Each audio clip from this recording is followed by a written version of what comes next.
সব লোক পাড়ায় আমার সিরিয়াল নাই বুঝবেন, এর জন্য আমারটা আমি সিরিয়ালছি ভাই, পাসপোর্ট আমার লাগবে না, আমার 6,000 গেছে। তবে আমি মনে করি কি আপনি এটা না ছিলাটাই ভালো ছিল। উত্তম কাম হচ্ছে, এই দেশে আইন আছে, এই দেশে বিচার আছে। আপনার কি সমস্যা? আমার সমস্যা একটা পাসপোর্টের লাগাইছি সিম্পল। আমার আগের একটা পাসপোর্ট নষ্ট হয়েছিল সৌদি আরবে, মানে এটা হারিয়ে গেছে এক কথা, এটা ডকুমেন্ট নাই। আমি আইডি কার্ডটা নিয়ে আসি যে আমার একটা, পরে আমি সিরিয়ালে কারোছি পরে করছি আমি করি লাগবো, আমি আইডি কার্ড নিছি, আপনার এটা আসে না যখন করি কি স্যারে কইছে সার্ভারের সমস্যা। 10টার সময় গেছি, সার্ভারের সমস্যা, সার্ভারের সমস্যাটা তো আপনার এটা হইতেই পারে। তখন আমি আবার ব্যাক করছি এই লাইনে, আবার গেছি উপরে, আমার লেট হয়েছে না, লেট হওয়ার তাইছি করে সব লোক পাড়ায় আমার সিরিয়াল নাই বুঝবেন, এর জন্য আমারটা আমি সিরিয়ালছি ভাই, পাসপোর্ট আমার লাগবে না, আমার 6,000 গেছে।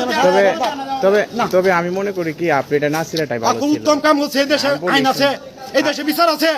হ্যাঁ, নাইলে আমি যে 2 দিন ধরে ঘুরতে একটা মাছ উঠালে কতখানি হয়রান জানেন। আমি শেষ মুহূর্তে আমার দেনাগের ভিতরে আমার অপরাধটা কি, আমি এনে যাতায়াতি করছি, কারোর সাথে মারামারি করছি, আমাকে দেয় না কেরে।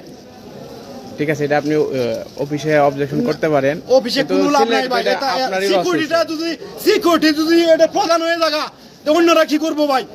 সিকিউরিটি হয়ে গেছে এটা প্রধান, এটা দুর্নীতি সবকিছু অনিয়ম আমি দেখছি, এর লাগে আমারটা আমি সিরিয়ালছি, আমার 6,000 7,000 গেছে দাগ। ঠিক আছে, পাসপোর্টে মারে শুধু দেখেন এটা আমাদের কিশোরগঞ্জ পাসপোর্ট অফিস, এই অবস্থা।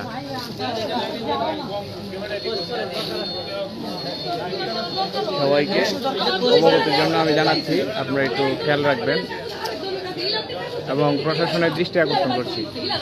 এটা আমাদের কিশোরগঞ্জ পাসপোর্ট।